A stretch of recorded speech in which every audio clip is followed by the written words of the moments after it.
Tamari is the original Japanese soy sauce. Our tamari is made by Yaemon family, and this has been going on for 6th generation. Today, we're working with the youngest member.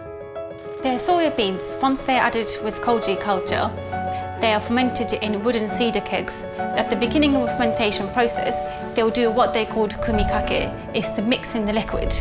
And this happens on a daily basis for up to 3 months. There's no time frame to it.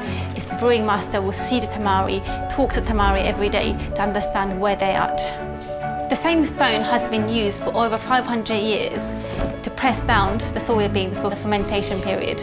This adds all the distinctive aroma and flavour and colour, texture and umami to the finished tamari product. The 500 years old recipe is only passed by generation from father to sons. Yaemon Tamari is the only tamari made in Japan with a ratio of 10 parts soybeans to 5 parts of water. This gives it an amazing depth of flavour, unmatched in the rest of Japan.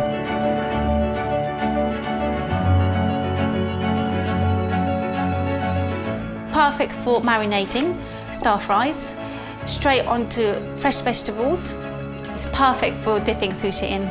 You can also use this tamari instead of salt in your favourite recipes. Tamari is naturally gluten-free soy sauce. This is not your everyday ordinary tamari. This is the Yaemon Tamari.